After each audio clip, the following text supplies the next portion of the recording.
എല്ലാവർക്കും നമസ്കാരം. ഉച്ചയ്ക്ക് 1 മണി നേരമാണ് അല്ലേ? എല്ലാവരുടെയും ഒരു ഭക്ഷണം എന്നൊരു തോട്ട് വരുന്നൊരു സമയമാണ്. അപ്പോൾ ആ നേരത്ത് തന്നെ ഞാൻ ഈ ഒരു സെഷനെ കുറിച്ച് പറഞ്ഞപ്പോൾ ചില ആൾക്കാർ പറഞ്ഞൊരു കാര്യത്തെക്കുറിച്ച് പറയട്ടെ രമേശ് ചേട്ടാ. അതായത് മലയാളിക്ക് പ്രിയപ്പെട്ട പദാർത്ഥങ്ങൾ എന്ന് പറഞ്ഞപ്പോൾ ഒരുപാട് പേര് പറഞ്ഞു, അപ്പോൾ എന്നാൽ പിന്നെ കേരളത്തിലെ കുറേ നല്ല വിഭവങ്ങളെ കുറിച്ചിട്ടൊക്കെ അല്ലേ, നല്ല നല്ല പദാർത്ഥങ്ങളെ കുറിച്ച് നിങ്ങൾ പറയുമായിരിക്കും അല്ലേ എന്ന്. അപ്പോൾ അതിന് നമുക്ക് ആദ്യം ഒരു ക്ലാരിറ്റി കൊടുക്കാം. എല്ലാവർക്കും നമസ്കാരം. മലയാളിക്ക് പ്രിയപ്പെട്ട ഭക്ഷണ പദാർത്ഥങ്ങൾ എന്ന പേരിൽ അതിനെ വ്യാഖ്യാനിക്കുമെന്ന് ഞാൻ വിചാരിച്ചിട്ടില്ല. വെറും പദാർത്ഥങ്ങളെ ഞാൻ ഉദ്ദേശിച്ചിട്ടുള്ളൂ. എന്നോടും കഴിഞ്ഞ തവണ ഒക്കെ വരുമ്പം എൻ്റെ പുസ്തകം പ്രകാശിക്കപ്പെടുകയും അതുമായി ബന്ധപ്പെട്ട കാര്യങ്ങളുമൊക്കെ ഉണ്ടായിരുന്നു. അതിനപ്പുറം പലപ്പോഴും ഇത്തരം വേദികളിൽ നടക്കുന്ന ഒരു ആശയ സംവാദങ്ങളിൽ അതിൽ കൂടുതൽ എന്ത് എന്നുള്ള ആലോചനയിൽ നിന്നും ഞാൻ തന്നെയാണ് ഈ പ്രിയപ്പെട്ട പദാർത്ഥങ്ങൾ എന്നുള്ള ഒരു ടൈറ്റിൽ ഇതിന് പറഞ്ഞത്. പദാർത്ഥം എന്നതുകൊണ്ട് ഞാൻ ഉദ്ദേശിച്ചത് എന്തെങ്കിലും ഒരു പദാർത്ഥമല്ല, പദങ്ങളുടെ അർത്ഥം എന്നുള്ള അർത്ഥത്തിൽ മാത്രമാണ്. നമുക്ക് പല പദങ്ങൾ നമ്മൾ നമ്മുടെ നിത്യത്തിൽ ഉപയോഗിക്കുന്നതും പറയുന്നതും കേൾക്കുന്നതുമായിട്ടൊക്കെ ഉള്ള ഒരുപാട് പദങ്ങളുടെ അർത്ഥങ്ങൾ, അതുകൊണ്ട് എന്ത് പ്രയോജനം തുടങ്ങിയ കാര്യങ്ങളിൽ സംസാരിക്കാൻ ഓർത്തിട്ട് വന്നു എന്നുള്ളതേ ഉള്ളൂ. അല്ലാതെ അതിനപ്പുറത്തേക്കുള്ളൊരു വലിയ ആലോചന ഉണ്ടായിട്ടില്ല. മാത്രമല്ല, ഇപ്പം പൊതുവെ നമ്മുടെ സൗഹൃദങ്ങൾ ഉൾപ്പെടെ വലിയ വ്യവസായമാണ്. അതിന് ഈ വ്യവസായത്തിൻ്റെ ഒരു പ്രത്യേകത, അതിൽ ലാഭം കുറയുമ്പം പരിപാടികൾ കുറഞ്ഞുകൊണ്ടിരിക്കും എന്ന് പറഞ്ഞ പോലെ സൗഹൃദങ്ങൾ പോലും രണ്ടുപേരും ഒന്നിച്ച് നടക്കുന്നുണ്ടെങ്കിൽ അതിൽ എനിക്കെന്ത് ഗുണം നിനക്കെന്ത് ഗുണം എന്നുള്ളൊരു വ്യക്തമായ ചിന്തയിലാണ് പോകാറ്. അപ്പോൾ എവിടെ പോകുമ്പോഴും നമ്മൾ, പ്രത്യേകിച്ച് മലയാളികൾ, എവിടെ പോകുമ്പോഴും അതിൽ നിന്നും എനിക്കെന്താണ് ഗുണം, എനിക്കെന്താണ് വീട്ടിൽ കൊണ്ടുപോകാൻ പറ്റുക എന്നൊരു ചിന്ത എല്ലാ മേഖലയിലുമുണ്ട്. അപ്പോൾ ഒരുപക്ഷെ 5 കൊല്ലമൊക്കെ വിജയകരമായിട്ട് ഇത്തരത്തിലൊരു പരിപാടി ഇത്രയും ജനപങ്കാളിത്തത്തോടെ നടന്നു പോകുന്നുണ്ടെങ്കിൽ ഇവിടെ വന്നു പോകുന്ന ഓരോരുത്തർക്കും വരുന്നതിൽ കവിഞ്ഞ് പോകുമ്പോൾ എന്തെല്ലാമോ മനസ്സിൽ കൊണ്ടുപോകാൻ സാധിക്കുന്നുണ്ട് എന്നുള്ളത് കൊണ്ടാണ് ഇത് വിജയകരമായി നടക്കുന്നത് എന്ന് ഞാൻ വിശ്വസിക്കുന്നു. അപ്പോൾ അതിൽ വീണ്ടും വരാൻ കഴിഞ്ഞതും എൻ്റെ ഒരു വലിയ ഭാഗ്യമായിട്ട് ഞാൻ കരുതുന്നു. അപ്പം വിജിതയോട് ഞാൻ പറഞ്ഞു, ഇതിൻ്റെ ഒരു പ്രസക്തി വരുന്ന 1-2 ഘടകങ്ങളെക്കുറിച്ച് പറയാമെന്ന് ഓർത്താണ് ഞാൻ പറഞ്ഞത്. ഞാൻ കഴിഞ്ഞ തവണയും പറഞ്ഞിരുന്നു, ഈ വായന നമ്മുടെ ഭാവനയ്ക്ക് തരുന്ന ഒരു വലിയ വിശാലമായ പ്രദേശമുണ്ട്. ഇപ്പം ഞാൻ ഒരിടത്ത് സുന്ദരിയായ ഒരു പെണ്ണ് ഒരു വീട്ടിൽ താമസിക്കുന്നു എന്ന് ഞാൻ എഴുതിയത് വായിച്ചാൽ, 1000 പേര് വായിച്ചാൽ അത് 1000 സുന്ദരികളും 1000 വീടുമായിരിക്കും. കാരണം ഓരോരുത്തരുടെയും മനസ്സിലെ വീടിൻ്റെ സങ്കല്പവും സൗന്ദര്യത്തിൻ്റെ സങ്കല്പവും വേറെ വേറെയാണ്. അതാണ് വായനയിൽ നമ്മുടെ ഭാവനയ്ക്കുള്ള പ്രസക്തി. പക്ഷെ കാഴ്ചയിൽ ഇപ്പം ചെമ്മീൻ എന്ന നോവൽ വായിച്ച എല്ലാവരുടെയും മനസ്സിൽ ഓരോ കറുത്തമ്മയാണെങ്കിൽ, സിനിമ കണ്ടു കഴിഞ്ഞാൽ പിന്നെ നമുക്ക് കറുത്തമ്മ ഷീലാമ്മയാണ്. ഒരു പെൺമുഖം അവിടെ പ്രതിഷ്ഠിക്കാൻ നമുക്ക് സാധിക്കില്ല. അതാണ് വായന നമുക്ക് തരുന്ന ഒരു വലിയ സ്വാതന്ത്ര്യം. എഴുത്തുകാരൻ്റെ മാത്രമല്ല, വായനക്കാരൻ്റെ ഭാവനയ്ക്കുള്ള ഒരു സ്പേസ് തരുന്ന ഒരേ ഒരു സ്ഥലമാണ് വായന എന്ന് പറയുന്നത്. അതും കൂടെ ഈ വായനയുടെ ഒരു വലിയ പ്രസക്തിയാണ്. പിന്നെ ഈ ഭാഷയെക്കുറിച്ച് പറയുമ്പോഴും, എന്തിനും ചോദിക്കട്ടെ, ഞാനല്ലേ ഇങ്ങനെ പറഞ്ഞുകൊണ്ടിരിക്കുന്നുള്ളേ ഉള്ളൂ. ഭാഷയെക്കുറിച്ച് പറയുമ്പോഴും ആശയവിനിമയത്തിനപ്പുറം കമ്മ്യൂണിക്കേഷൻ നടത്താൻ വേണ്ടി നമുക്ക് ഭാഷ ആവശ്യമുണ്ട്, നമ്മൾ ഭാഷ ഉപയോഗിക്കുന്നുണ്ട്. ഒരു കമ്മ്യൂണിക്കേഷന് അപ്പുറം ഭാഷ കൊണ്ടുള്ള പ്രയോജനം എന്താണ്, നമ്മുടെ ഭാഷയിലെ നമ്മുടെ ആവശ്യകതകൾ എന്താണ് എന്നുള്ളൊരു പോയിന്റിൽ നിന്നാണ് ഞാൻ ഈ പദാർത്ഥങ്ങൾ എന്നുള്ള കാര്യത്തിലേക്ക് വന്നത്. പലപ്പോഴും നമ്മളിപ്പോൾ വർത്തമാനകാലത്തിലൊക്കെ ഒറ്റ വാക്ക് പറയും, നമ്മൾ ഭാഷ ഉപയോഗിക്കുന്നത് കമ്മ്യൂണിക്കേഷനാണ്, ആശയവിനിമയത്തിനാണ്. അതിനപ്പുറം നമ്മൾ ഉദ്ദേശിച്ച കാര്യം മറുവശത്ത് മനസ്സിലായി കഴിഞ്ഞാൽ അതിനപ്പുറം പിന്നെ എന്തിനാണ് നമ്മൾ വാക്കുകൾ പഠിക്കുന്നത്? ചിലർ ചോദിക്കുമല്ലോ, കാൽക്കുലേറ്റർ കണ്ടുപിടിച്ചു, ഇനി നമ്മൾ എന്തിനാണ് ഗുണനപ്പെട്ട് പഠിക്കുന്നത്? ചോദ്യം പ്രസക്തമാണ്. നമ്മൾ എന്തിനാണ് കാണാതെ പഠിക്കുന്നത്? നമ്മൾ ഗൂഗിൾ ചെയ്ത് കഴിഞ്ഞാൽ നമുക്ക് ഇഷ്ടം പോലെ കാര്യങ്ങൾ, ഈ ലോകത്തെക്കുറിച്ചുള്ള എന്ത് ചോദ്യത്തിനും ഉത്തരം ഗൂഗിളിൽ ലഭിക്കുന്നൊരു സമയത്ത് നമ്മൾ എന്തിനാണ് കാണാതെ പഠിക്കുന്നത്, എന്തിനാണ് വായിക്കുന്നത്, എന്തിനാണ് ഭാഷ ഉപയോഗിക്കുന്നത് എന്ന് ചോദിക്കുന്നിടത്ത് ഒരു വലിയ പ്രസക്തി വരുന്നുണ്ട്. ഭാഷയും അർത്ഥങ്ങളും എല്ലാം നമ്മൾ മനസ്സിലാക്കുന്നതിന്. ഇപ്പം അത് അന്വേഷിച്ച് പോകുന്ന സ്ഥലത്താണ് നമ്മളിപ്പോൾ ഒരുപാട് ജിമ്മുകൾ കേരളത്തിൽ ഒരു 15 വർഷം മുമ്പ് ഉള്ളതിനേക്കാൾ കൂടുതൽ നിങ്ങൾ നോക്കിയാൽ കാണാൻ സാധിക്കും. ജിമ്മുകൾ ഇഷ്ടം പോലെ ഉണ്ട്.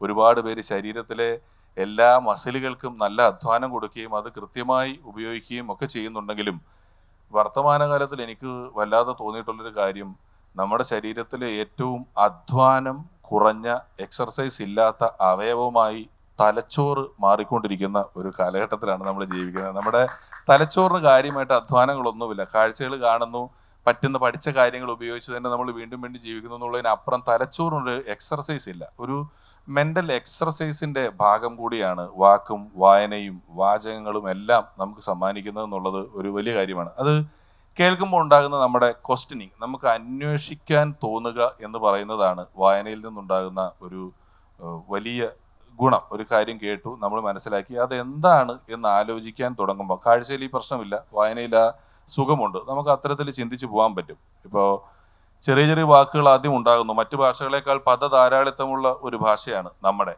എങ്ങനെയാണ് കൂടുതൽ വാക്കുകൾ ഉണ്ടാകുന്നതെന്ന് ചിന്തിച്ചു കഴിഞ്ഞാൽ, ആദ്യം ഒരു വാക്കുണ്ടായി, അത് വളരെ കൊളോക്കിയലായിട്ട് നമ്മളൊരു വാക്ക് സംസാരിക്കുന്നു. അപ്പോൾ ചിലർ ഇപ്പോൾ ഒരു കാമുകൻ കാമുകിയെ വർണ്ണിക്കുമ്പോൾ ചിലപ്പോൾ വേണേൽ പറയാം, എനിക്ക് നിന്നെ വർണ്ണിക്കാൻ വാക്കുകൾ കിട്ടുന്നില്ല എന്ന് നമ്മൾ പറയാറുണ്ട്.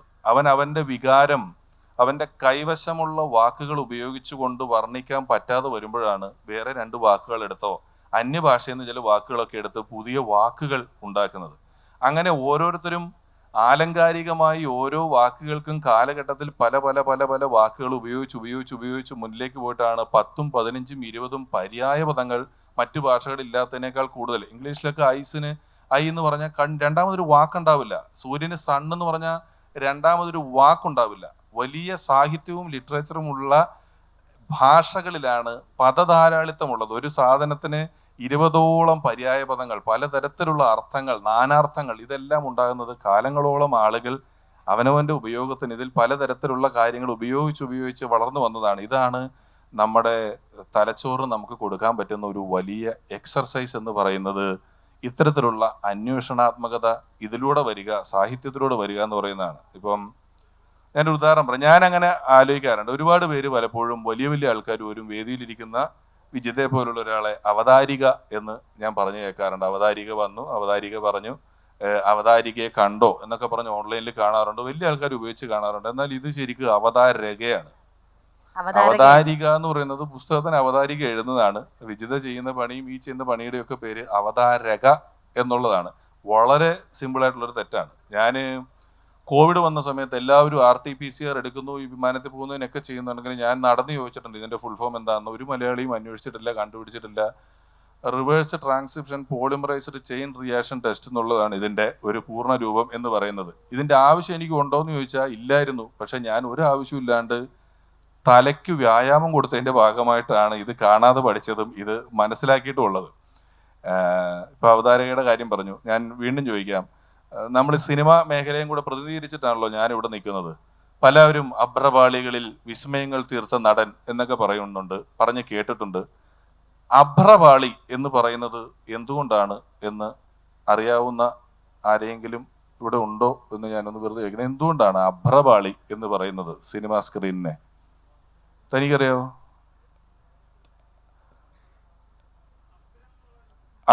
അതായത് ഈ ഫിലിം ഉണ്ടാക്കുന്ന മൈക്ക എന്ന് പറയുന്നത് നമ്മൾ ഇംഗ്ലീഷിൽ പറയുന്ന സാധനം, അതിൽ ഈ സെല്ലുലൈറ്റ്സ് തേച്ചിട്ടാണ് ഫിലിം ഉണ്ടാക്കുന്നത്.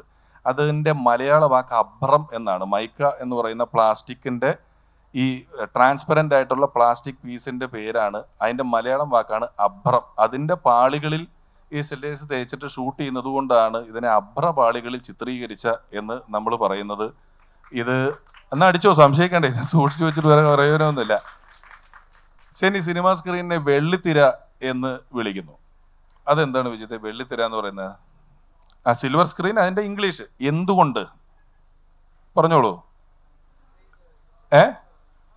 ഇത് 1990കളുടെ തുടക്കത്തിൽ ഈ സിനിമാ സ്ക്രീൻ നമ്മളെ പ്രൊജക്റ്റ് ചെയ്തിട്ട് അടിച്ചിട്ട് റിഫ്ലക്റ്റ് ചെയ്യുക എന്ന് പറയുന്നത് വെള്ള തുണിയിൽ അടിക്കുമ്പോൾ ഉള്ളതിനേക്കാൾ കൂടുതൽ അന്ന് നമ്മൾ അലുമിനിയം പെയിൻ്റെന്നും സിൽവർ പെയിൻ്റെന്നും ഒക്കെ പറയുന്ന പെയിൻറ്റിൻ്റെ അംശം കൂടെ സ്ക്രീനിൽ ചേർത്ത് അടിച്ചിട്ട് പ്രൊജക്റ്റ് ചെയ്തപ്പോൾ നല്ല റിഫ്ലക്ഷനും സ്ക്രീനിന് കുറച്ചുകൂടെ ക്ലാരിറ്റിയും കിട്ടി. അങ്ങനെ ഒരു 1915-16 ആയപ്പോഴാണ് ഈ സിൽവർ സ്ക്രീൻ, അതിന് സിൽവറിൻ്റെ കണ്ടന്റ് ആ സ്ക്രീനിൽ ഉണ്ടായിരുന്നത് കൊണ്ട് അതിനെ സിൽവർ സ്ക്രീൻ എന്ന് ആദ്യമായി US-ലുള്ളൊരു പത്രം പ്രയോഗിക്കുകയും പിന്നീട് നമ്മളും വെള്ളിത്തിര എന്ന് പറഞ്ഞു തുടങ്ങുകയും ചെയ്തത് അതുകൊണ്ടാണ് പറഞ്ഞത്. ഞാൻ 2 ഉദാഹരണങ്ങൾ പെട്ടെന്ന് പറഞ്ഞാണ്. നമ്മൾ നിത്യേന ഉപയോഗിക്കുന്ന, സ്ഥിരം ഉപയോഗിക്കുന്ന ചില ഇത്തരത്തിലുള്ള വാക്കുകൾ, അതിൻ്റെ അർത്ഥങ്ങൾ കുറിച്ച് പറയുന്നെന്നുള്ളതേ ഉള്ളൂ. താൻ എന്തായാലും ചോദിക്കണോ?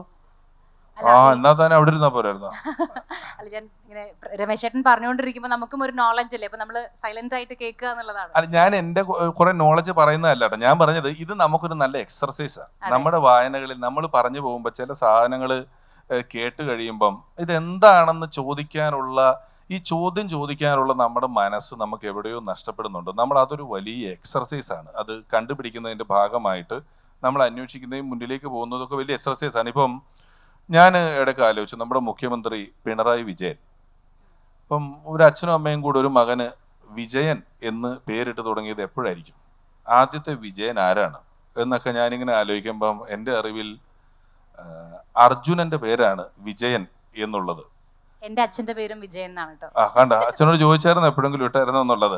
അപ്പോ വിജയൻ എന്നുള്ളത് അർജുനന്റെ പേരാണ്. പിന്നീട് ഒരുപാട് വിജയങ്ങൾ ഉണ്ടായി. ഇപ്പം VS അച്യുതാനന്ദൻ എന്ന് പറയുമ്പോൾ നമ്മൾ ശ്രീകൃഷ്ണന്റെ പേരായിട്ട് പറയെങ്കിലും ച്യുതി എന്ന് പറയുന്നത് നമ്മൾ മൂല്യച്യുതി എന്നൊക്കെ പറയുന്ന പോലെ നാശമാണ്. ച്യുതി, അച്യുതി എന്ന് പറഞ്ഞാൽ ച്യുതി ഇല്ലാത്തതിൽ ആനന്ദമുള്ളവൻ എന്നുള്ളതാണ് VS അച്യുതാനന്ദൻ എന്ന് പറയുന്ന പേരിന്റെ അർത്ഥം.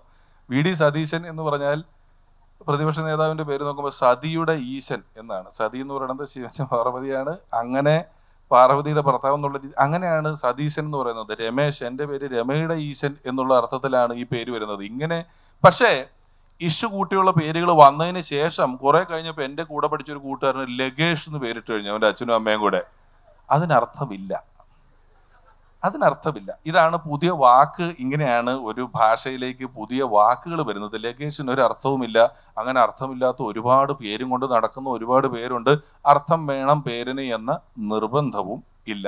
പക്ഷെ നമുക്ക് വേണമെങ്കിൽ ഇതിന്റെ ഭാഗമായിട്ട് അന്വേഷിക്കാം. ഇപ്പോ രതിനിർവേദം എന്ന് പറയുന്ന സിനിമ 2 പ്രാവശ്യം വന്നപ്പോഴും അയാളുടെ കൗമാരത്തിലും വാർദ്ധക്യത്തിലും പോയി കണ്ട ആൾക്കാരെ എനിക്കറിയാം. അപ്പോ ഈ രതി നിർവേദം എന്ന് പറയുമ്പോൾ രതിയോടുള്ള ആസക്തി എന്നാണ് ഒരുപാട് പേര് മനസ്സിലാക്കി വെച്ചിരിക്കുന്നത്. ഒരുപാട് പേര്, എല്ലാവരും അല്ല, പക്ഷെ നിർവേദം എന്ന് പറഞ്ഞാൽ വിരക്തിയാണ്. രതിയോടുള്ള വിരക്തിയാണ് രതി നിർവേദം എന്ന് പറയുന്നത്. മയൂഖം എന്ന് പറയുന്ന ഒരു സിനിമ ഇറങ്ങി, അറിയാലോ? എന്താണ് മയൂഖത്തിന്റെ അർത്ഥം? അയ്യോ അറിയില്ല. മയൂരം മയിലാണ്, അതെനിക്കറിയാം. മയൂഖം അറിയില്ല. പ്രകാശം. അത് ഇവിടെ വന്ന് ചോദിക്കുമ്പോൾ ഇവിടെയുള്ള ആളുകൾ മുഴുവൻ വായനയുമായിട്ട് ബന്ധപ്പെട്ടിരിക്കുന്നവരും കലയോടും സാഹിത്യത്തോടും സ്നേഹമുള്ളവരായതുകൊണ്ട് പ്രകാശം എന്നുള്ളതാണ് അർത്ഥം. ഇങ്ങനെ നമ്മൾ കേൾക്കുന്ന സിനിമാ പേരുകൾ, കേൾക്കുന്ന സാമജ സഞ്ചാരിണി എന്ന് കേൾക്കുമ്പോൾ ഉടനെ സാമജം എന്താണ് എന്ന് ആലോചിക്കാനുള്ള ഒരു മനസ്സ് എനിക്കുണ്ടായിരുന്നു. കാരണം ഞാൻ ഇത് എന്തുകൊണ്ടാണ് ഈ എക്സർസൈസിനെ കുറിച്ച് പറഞ്ഞതെന്ന് പറഞ്ഞ് പെട്ടെന്ന് പോകാം. കാരണം നമ്മുടെ എല്ലാം തലച്ചോറ് ഉണ്ടാക്കിയിരിക്കുന്നത് സക്സസിന് വേണ്ടിയല്ല, സർവൈവലിന് വേണ്ടിയാണ്. തലച്ചോറിന് നമ്മുടെ സർവൈവലിനപ്പുറം പ്രത്യേകിച്ച് ജോലിയൊന്നുമില്ല. അവനവനെ കൊല്ലാതെ നോക്കുക, അവനവന് വിശക്കുമ്പോൾ ഭക്ഷണം കഴിക്കുക, സ്വസ്ഥമായിട്ട് വിശ്രമിക്കുക, പ്രത്യുൽപാദനത്തിന്റെ ഏരിയകളിലേക്ക് പോവുക. ഇതിനപ്പുറം കൂടുതൽ ഭാരിച്ച ഉത്തരവാദിത്തങ്ങൾ തലച്ചോറിനില്ല. ഒരു കഴിഞ്ഞ 400 വർഷത്തിന് ഇപ്പുറത്തേക്കാണ് മനുഷ്യൻ ഇത്രയും മത്സരബുദ്ധിയോടുകൂടി ജീവിക്കേണ്ടി വന്നത്. അപ്പോൾ ഈ മത്സരബുദ്ധിയിൽ നമ്മൾ ഒരുപാട് മത്സരിച്ച് കാലത്തോട് ഏറ്റവും പെട്ടെന്ന് അനുരൂപമായി മാറി ജീവിത വിജയം വരിക്കുക എന്ന് പറയുന്നത് ശരിക്കും അബ്നോർമലാണ്. നമ്മൾ നോർമലായ അവസ്ഥ എന്ന് പറയുന്നത് അത്യാവശ്യം മടിയായിട്ട് ഭക്ഷണം കഴിച്ചു കഴിഞ്ഞാൽ മനുഷ്യൻ ചുമ്മാ ഇരിക്കുക എന്ന് പറയുന്നതാണ് എല്ലാ ജീവികളെയും പോലെ നോർമലായിട്ടുള്ള ആൾക്കാരുടെ ഒരു അവസ്ഥ എന്ന് പറയുന്നത്. ആ നോർമാലിറ്റിയിൽ ഇന്ന് നമ്മളറിയാതെ നമ്മുടെ തലച്ചോറിനെ ഒരുപാട് പേർ ഹൈജാക്ക് ചെയ്യുകയും അത് അവരുടെ ഇഷ്ടത്തിന് ഉപയോഗിക്കുകയും ഒക്കെ ചെയ്യുന്നുണ്ട്. കാരണം നമുക്ക് നെഗറ്റീവുകളോടൊരു വല്ലാത്ത ആസക്തിയുണ്ട്. അത് ഞാൻ ഈ പറഞ്ഞ പോലെ നമ്മുടെ സുരക്ഷയ്ക്ക് വേണ്ടി തന്നിട്ടുള്ളതാണ്. ഒരു കാട്ടിൽ കൂടെ രാത്രി നടക്കേണ്ടി വന്നാൽ അവിടെ പാമ്പുണ്ടോ എന്ന് നിങ്ങൾ ഉറപ്പായിട്ടും ചിന്തിക്കും. പൂമ്പാറ്റ ഉണ്ടോ എന്ന് നിങ്ങൾ ചിന്തിക്കില്ല. കാരണം പൂമ്പാറ്റ നിങ്ങളെ ഒന്നും ചെയ്യില്ല എന്നുള്ള നിങ്ങളുടെ ബോധ്യമാണ്. പാമ്പുണ്ടെങ്കിൽ നിങ്ങളത് ചിന്തിക്കും. അത് നമുക്ക് നെഗറ്റീവ് എവിടെ ഉണ്ടോ? ഇപ്പം ഇവിടെ ബാക്കിൽ ഒരു വലിയ ഇടി നടന്നാൽ ഇവിടെ എനിക്ക് പകരം ഇന്ത്യയിലെ ഏറ്റവും വലിയ സാഹിത്യകാരനായി ഇരിക്കുന്നെങ്കിൽ പോലും നിങ്ങൾ എണീറ്റ് തിരിഞ്ഞു നോക്കും. കാരണം ഈ ഇടി നമുക്കിട്ട് കൊള്ളരുത് എന്നുള്ളത് നമ്മുടെ ഒരു ആവശ്യമാണ്. അങ്ങനെ നമുക്ക് നെഗറ്റീവുകളോടുള്ള ആഭിമുഖ്യം പല മാധ്യമങ്ങളും ഓൺലൈനിലും എല്ലാം ഹെഡിങ്ങുകളെല്ലാം നെഗറ്റീവ് ഇട്ടുകൊടുത്ത് നമ്മൾ ആ ചൂണ്ടയിലെല്ലാം കൊത്തി അതെല്ലാം ക്ലിക്ക് ചെയ്ത് തുറന്ന് പോയി വലിയ ഒരു നെഗറ്റിവിറ്റി നമ്മുടെ തലച്ചോറിൽ ബാധിച്ചിട്ടുണ്ട്. നമുക്ക് പലപ്പോഴും ഡിസിഷൻ മേക്കിങ്ങിനൊക്കെ പറ്റായ്മ വരുന്നുണ്ട്. അതിനുള്ളൊരു പരിഹാരം എന്ന വണ്ണം നമുക്ക് ഈ സാഹിത്യത്തെ, എഴുത്തിനെ, വായനയെ എല്ലാം ഭംഗിയായിട്ട് ഉപയോഗിക്കാൻ സാധിക്കും. അതിലൂടെ പോകാൻ സാധിക്കും. എൻ്റെ ഒരു സുഹൃത്ത് വീട് പണിയുമ്പം അവൻ്റെ ഹാളിലായിട്ടൊരു വലിയ ലൈബ്രറി പണിയുന്നു. ഇവന് വലിയ വായനയില്ലാത്തവനാണെന്ന് എനിക്ക് വ്യക്തമായിട്ട് അറിയാം. പക്ഷെ ഇവൻ നല്ലൊരു ലൈബ്രറി പണിയുന്നുണ്ട്. ഞാൻ ചോദിച്ചു ലൈബ്രറി ഒരെണ്ണം അവിടെ സെറ്റ് ചെയ്യാൻ തീരുമാനിക്കുകയാണെന്നൊക്കെ പറഞ്ഞു. ഇത് കഴിഞ്ഞിട്ട് ഇവൻ്റെ ഇൻറ്റീരിയർ ഡിസൈനർ വന്നിട്ട് പറഞ്ഞു, അതിൽ ആദ്യത്തെ പടിയിൽ 2.5 ഇഞ്ച് കനമുള്ള നീല പുസ്തകങ്ങൾ ഒരു 5 എണ്ണം വെക്കണം, ഇടയിൽ ഒരു ചുമല വെച്ച് ഫില്ല് ചെയ്യണം. അടുത്തത് ഓറഞ്ച് ചട്ടയുള്ള 5 പുസ്തകം, ഇടയിൽ ഒരു 2 ബ്ലാക്ക് പുസ്തകം വെക്കണം. അത് കോമ്പിനേഷനാണ്. അതായത് പുറംചട്ടയുടെ കളറിനപ്പുറം പുസ്തകത്തിനകത്ത് എന്താണെന്നുള്ളതിനെ കുറിച്ച് ഒരു ചിന്തയും ഇല്ലാത്തിടത്ത് പോലും ലൈബ്രറികൾ നല്ലോണം ഉണ്ടാകുന്നുണ്ട്. പുസ്തകങ്ങളുടെ വായനയും പുസ്തക ശേഖരണവും തമ്മിൽ വലിയ വ്യത്യാസമുണ്ട്. ഒരുപാട് പേരുടെ ഹാബിറ്റ് എന്ന് പറയുന്നത് പുസ്തക ശേഖരണമാണ്, പുസ്തക വായനയല്ല എന്നും ഞാൻ വലിയ വേദനയോടെ മനസ്സിലാക്കുന്നുണ്ട്. ഒരു കഥ കൂടെ പറഞ്ഞ് അവസാനിപ്പിക്കാം. എൻ്റെ ഒരു സുഹൃത്ത് അസിസ്റ്റന്റ് ഡയറക്ടറാണ്. അദ്ദേഹം ഒരു വലിയ സിനിമാ നടൻ്റെ വീട്ടിൽ പോയി. അപ്പോൾ സിനിമാ നടന്മാർക്കൊക്കെ അത്യാവശ്യം ഈ ഓതർ ഒപ്പിട്ട കോപ്പിയുള്ള ബുക്കുകൾ കിട്ടും.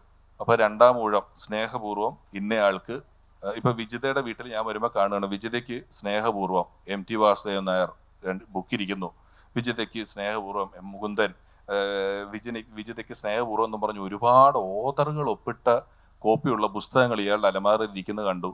ഇതൊരു വലിയ കൊതിയായി. അങ്ങനെ ഈ അസിസ്റ്റന്റ് ഡയറക്ടർ വീട് വെച്ചപ്പോൾ അവനും അതിനോടൊരു കൊതി തോന്നി. കുറേ ബുക്കുകൾ വേണം, അതിൽ ഓതറിൻ്റെ ഒപ്പുണ്ടെങ്കിൽ കുറച്ചുകൂടി ഒരു വിലയുണ്ടെന്ന് തോന്നി. കുറേ പുസ്തകം ഒരു കടയിൽ പോയി റാൻഡമായിട്ട് ഇവനിങ്ങ് മേടിച്ചു. കിട്ടുന്ന എല്ലാം മേടിച്ചു. ചേട്ടാ ഒരു 15 പുസ്തകം എന്നുള്ളതല്ലാതെ ഒന്നും പറഞ്ഞില്ല. തുറന്നു നോക്കും, അവൻ തന്നെ സ്നേഹപൂർവ്വം ഇന്നയാൾക്ക്. കാരണം ഇവരുടെ ഒന്നും ഒപ്പ് നമുക്ക് അറിയില്ലല്ലോ. 4 മഷിയുള്ള പേന മേടിച്ചിട്ട് ഇവൻ തന്നെ എഴുതി ഇടുകയാണ് തോന്നിയ പോലെ.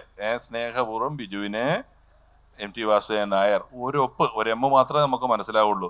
അങ്ങനെ കുറേ ബുക്കുകൾ എടുത്ത് ഒപ്പിട്ടു. അപ്പം ഞാൻ ഇവൻ്റെ വീട്ടിൽ പോയി ഇങ്ങനെ മറിച്ച് നോക്കുമ്പോൾ ഇവൻ ഇഷ്ടമുള്ള 10 ബുക്ക് തരാനാണ് ഈ കടക്കാരനോട് പറഞ്ഞത്. അയാൾ ഇഷ്ടമുള്ളതൊക്കെ കൊടുത്തു. 1 എടുത്ത് നോക്കി, 2 എടുത്ത് നോക്കി, ഒരു 7ാമത്തെ ബുക്ക് കണ്ട് ഞാൻ ഞെട്ടിപ്പോയി. രാമായണമാണ്. അതിന്റെ കവറ് ഇവൻ എഴുതിയിരിക്കുകയാണ് സ്നേഹപൂർവ്വം ബിജുവിന് എന്ന് പറഞ്ഞ് വാൽമീകിയുടെ ഒപ്പും. വിത്ത് വാൽമീകിയുടെ ഒപ്പുള്ള രാമായണം വീട്ടിൽ വെച്ചവൻ പോലും വായനക്കാരുടെ ലിസ്റ്റിലുണ്ട്. അപ്പോൾ ഇതിന്റെ ശേഖരണം എന്നതിനപ്പുറം നമുക്ക് നല്ല മെന്റൽ എക്സർസൈസുകൾ ചെയ്യുന്നതിന് വേണ്ടിയിട്ട് ഈ സിനിമയുടെ പേരുകൾ, സിനിമ പാട്ടുകൾ, നമ്മറ ശീർഷരായി നിൽപ്പൂ നിൻ മുന്നിൽ, കമ്മറ നക്ഷത്ര കന്യകൾ എന്നൊക്കെ കാണുമ്പം എന്താണ് കവി ഉദ്ദേശിച്ചത് എന്നതിനെ കുറിച്ച് അന്വേഷിക്കാനുള്ള ഒരു മനസ്സ് നമുക്കുണ്ടാകുന്നിടത്ത് നമ്മുടെ തലച്ചോറിന് നല്ല എക്സർസൈസ് കിട്ടും. കുറച്ചുകൂടെ നമുക്ക് ചിന്തിക്കാനുള്ള കഴിവുകളുണ്ടാകും. ആ ചിന്തകൾ നമുക്ക് കൂടുതൽ പ്രകാശം തരും. അപ്പോൾ വായനയുടെ ഇത്തരത്തിലുള്ള ആഘോഷങ്ങളും ഇത്തരത്തിലുള്ള അക്ഷരങ്ങൾക്ക് വേണ്ടിയുള്ള ഉത്സവങ്ങളും എല്ലാം സംഘടിപ്പിക്കപ്പെടുമ്പോൾ ഞാൻ പറഞ്ഞു, ഇത് രജിസ്റ്റർ ചെയ്യണം. ചില പുസ്തകോത്സവങ്ങൾ ഫ്രീ ആണ്. ഫ്രീ ആയിട്ട് കിട്ടുമ്പോൾ തന്നെ ആളുകൾക്ക് ഇതിനോടുള്ളൊരു മതിപ്പ് പലപ്പോഴും കുറയും. അപ്പോൾ രജിസ്റ്റർ ചെയ്ത് വന്ന കലയോടും സാഹിത്യത്തോടും എല്ലാം സ്നേഹമുള്ള, ആവശ്യമുള്ള ആളുകളുടെ കൂട്ടത്തിന് മുന്നിൽ ഇത്തരത്തിലുള്ള ആശയസംവാദങ്ങൾ നടക്കുമ്പോഴാണ് ഇത് കൂടുതൽ പ്രസക്തമാകുന്നത്. ഞാൻ ഈ തുടക്കത്തിൽ തന്നെ വിജിത വിശപ്പിൻ്റെ കാര്യം പറഞ്ഞതുപോലെ ഇനിയും ഒരുപാട് സമയം ഈ വിഷയം പറയുന്നില്ല. ആകെ പദാർത്ഥങ്ങൾ എന്നതുകൊണ്ട് ഞാൻ ഉദ്ദേശിച്ചത് ഇത്രയേ ഉള്ളൂ. വെറുതെ അർത്ഥം അന്വേഷിച്ച് നടന്നാൽ പോലും നമുക്ക് ചുരുങ്ങിയ സമയം കൊണ്ട് ഒരുപാട് കാര്യങ്ങൾ, അത് നമ്മുടെ ഇവിടുത്തെ വലിയ എഴുത്തുകാർ, അത് MT സാറാണെങ്കിലും ONV സാറാണെങ്കിലും P ഭാസ്കരൻ സാറാണെങ്കിലും ഇവരൊക്കെ എഴുതിയ ഓരോ പാട്ടുകളുടെ ഇടയിലുള്ള വാക്കുകളുടെയും ഒക്കെ ഉപയോഗവും പ്രയോഗവും എല്ലാം അന്ന് നമുക്ക് ഗൂഗിളൊന്നുമില്ല. ഇവരെ പോലെ വലിയ വായനയുള്ളവർ അതിൽ നിന്ന് അരിച്ചെടുത്ത് അതിൻ്റെ കണ്ടന്റ് മാത്രം നമുക്ക് തരുമായിരുന്നു. അത് വായിച്ചാൽ മതിയായിരുന്നു നമുക്ക് കുറച്ചുകൂടെ കാര്യങ്ങൾ മനസ്സിലാക്കാൻ.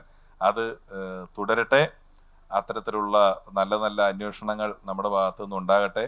അത് നമുക്ക് കൂടുതൽ തെളിച്ചമുള്ള തലച്ചോറുകൾ തരട്ടെ എന്ന് മാത്രം പറഞ്ഞുകൊണ്ട് ഞാൻ എൻ്റെ വാക്കുകൾ ഇവിടെ അവസാനിപ്പിക്കുകയാണ്. സ്നേഹപൂർവ്വം നന്ദി. രമേശ് ചേട്ടൻ നേരത്തെ പറഞ്ഞ പോലെ ഇപ്പോൾ ലൈബ്രറി അല്ലെങ്കിൽ പുസ്തകം എന്ന് പറയുന്നത് നമ്മുടെ ഒരു ഇൻറ്റീരിയർ ഡിസൈൻ മെറ്റീരിയൽ ആയിട്ട് മാറുന്ന ഒരു കാലത്തിലൂടെ തന്നെയാണ് നമ്മൾ പോകുന്നത്. കാരണം വീടാകുമ്പോൾ ഒരു ലൈബ്രറി വേണം, അതൊരു സ്റ്റൈൽ സ്റ്റേറ്റ്മെൻ്റ് ആണ്, വീടിൻ്റെ ഒരു ഭംഗിയാണ്, ഒരു കോർണർ, ബുക്ക് കോർണർ അല്ലെങ്കിൽ അങ്ങനെ ഒരു സംഭവം.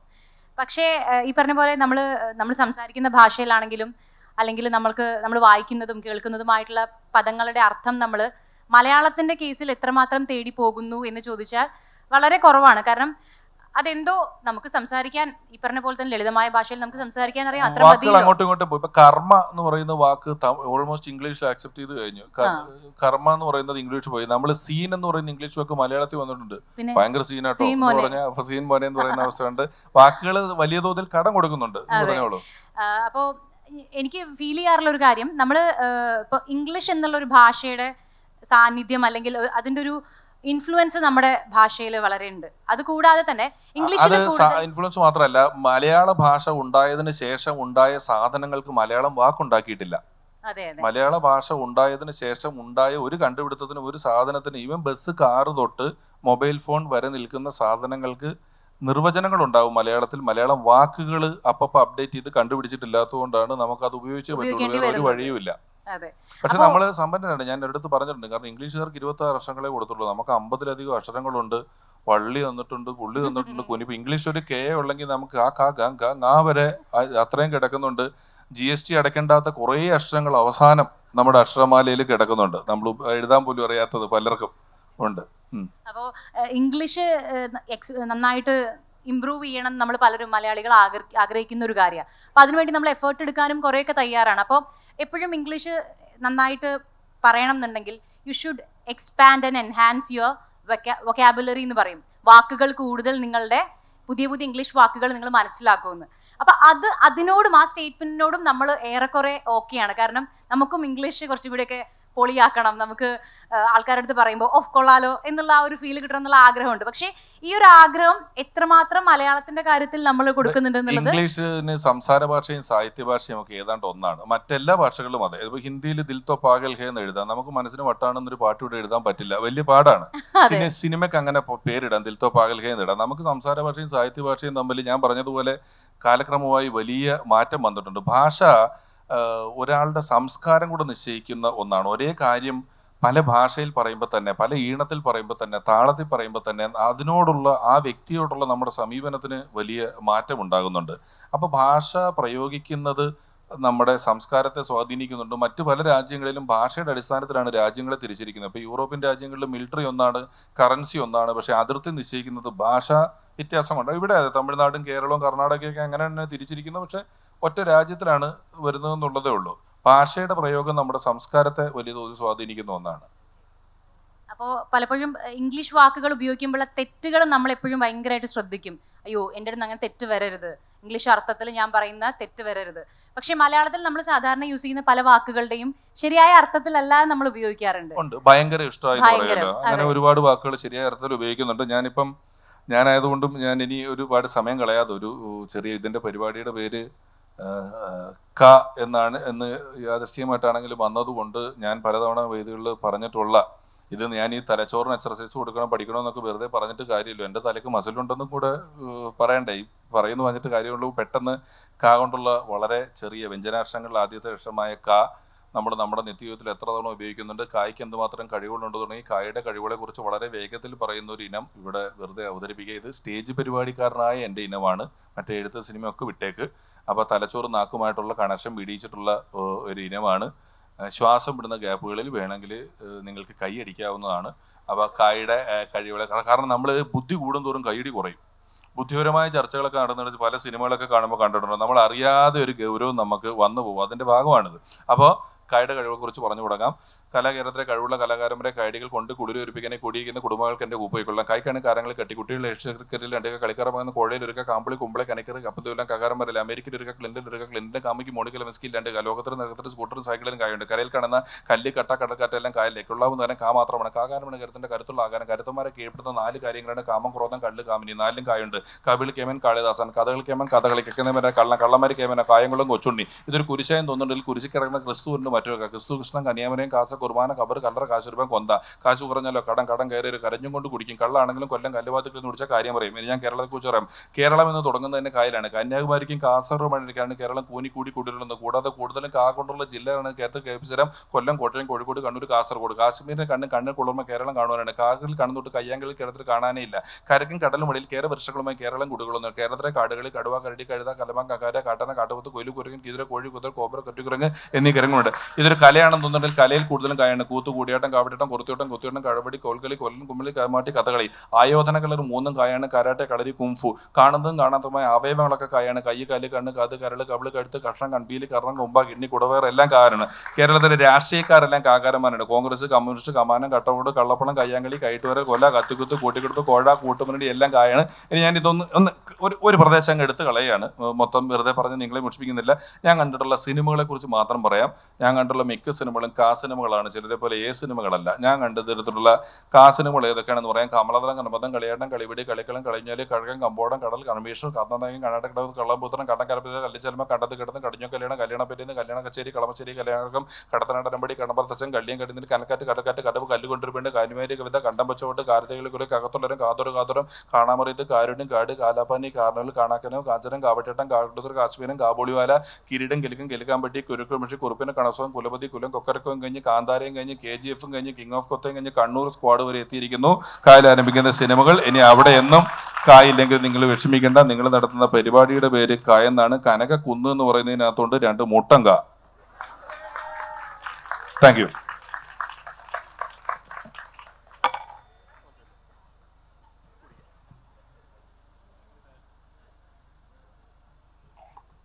സോറി കേട്ടോ.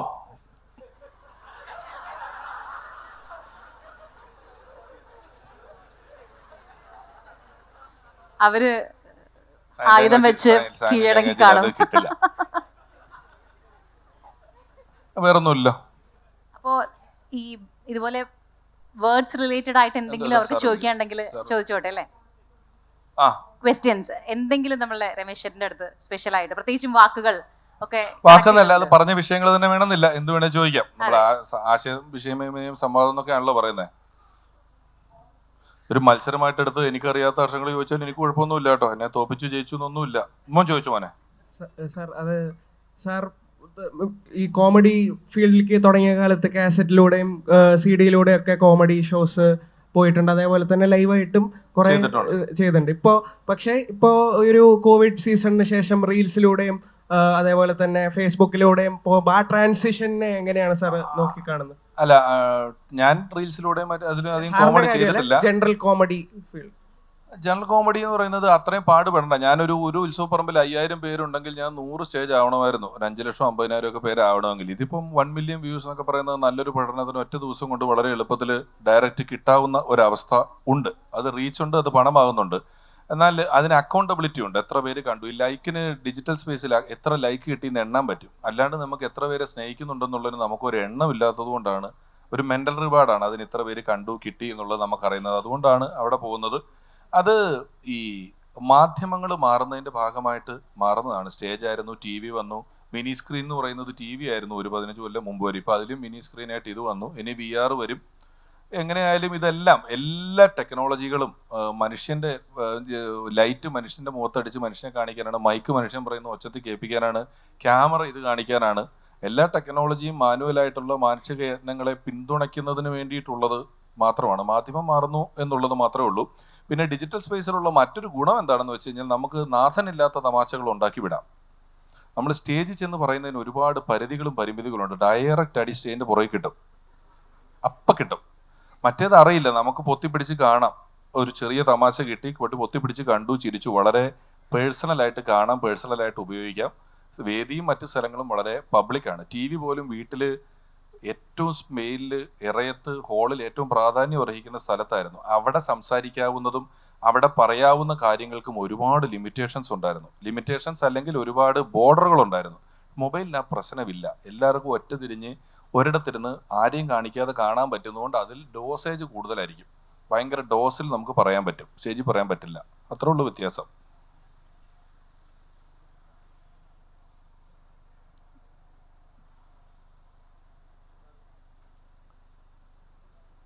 ഹലോ സാറിൽ വളരെ പ്രത്യേകമായിട്ട് ശ്രദ്ധിച്ചിട്ടുള്ളൊരു കാര്യമാണ് സോഷ്യൽ മീഡിയയിൽ വരുന്ന പോസ്റ്റുകളിലെ തലക്കെട്ടുകൾ. ഞങ്ങളൊക്കെ ക്യാപ്ഷൻസ്, ഞങ്ങളൊക്കെ പലപ്പോഴും സോഷ്യൽ മീഡിയ പോസ്റ്റ്, ഇൻസ്റ്റാഗ്രാം, ഫേസ്ബുക്കിലൊക്കെ പോസ്റ്റ്, വാട്സപ്പ് സ്റ്റാറ്റസ് ഒക്കെ ഇടുമ്പോൾ ഏറ്റവും കൂടുതൽ നേരിടുന്ന ഒരു പ്രതിസന്ധിയാണ് തലക്കെട്ട് ക്ഷാമം. കാരണം നല്ല ഒരു തലക്കെട്ടിടാനായിട്ട് പലപ്പോഴും കുറേ നേരം ആലോചിക്കേണ്ടി വരും. അവസാനം ഒന്നും കിട്ടാതെ വരുമ്പോൾ ഏതെങ്കിലും സ്മൈലി ഇട്ട് തൃപ്തിയടയും. അപ്പോൾ അങ്ങനെ ഒരു തലക്കെട്ട് ക്ഷാമം എങ്ങനെ പരിഹരിക്കാം? അല്ലെങ്കിൽ സാർ ഈ തലക്കെട്ട് എങ്ങനെയാണ് പോസ്റ്റുകൾ പെട്ടെന്ന് ഉണ്ടാക്കുകയാണോ അതോ തലക്കെട്ടിന് വേണ്ടി പോസ്റ്റുകൾ ഇടുകയാണോ അതോ പോസ്റ്റ് വെച്ച് തലക്കെട്ട് ആലോചിക്കാൻ സമയം എടുക്കാറുണ്ടോ? ഫോട്ടോ അങ്ങനെ ഇതിനു വേണ്ടി ഒരു അധ്വാനം ഞാൻ കാര്യമായിട്ട് ചെയ്യുന്നില്ല. എനിക്കങ്ങനെ അതിനുവേണ്ടി അധ്വാനിക്കേണ്ട ഒരു പ്രദേശമായിട്ട് അത് തോന്നിയിട്ടില്ല. എളുപ്പത്തിൽ കിട്ടുകയും എളുപ്പത്തിൽ പറയുകയും ചെയ്യുന്നതാണ്. ഇപ്പം ഈ ഇരിക്കുന്ന സാലിക്ക എന്ന് പറയുന്ന ഫ്രണ്ട് ഇരിക്കുന്ന അദ്ദേഹത്തിൻ്റെ വീട്ടിൽ ഞാൻ ഒരിക്കൽ പോയപ്പം നല്ലൊരു പൂച്ചയുണ്ട്. ഞാൻ ആ പൂച്ചേനെ എടുത്ത് മടി വെച്ചൊരു ഫോട്ടോ എടുത്ത് ചുമ്മാ ക്യാറ്റും കൊണ്ടിരിക്കുക എന്ന് പറഞ്ഞു.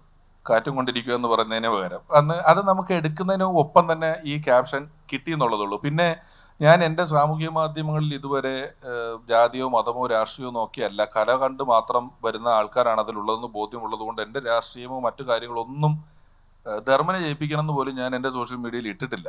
ഉള്ള സത്യം പറയാം, ഞാൻ അതിൽ ഇട്ടിട്ടേ ഇല്ല.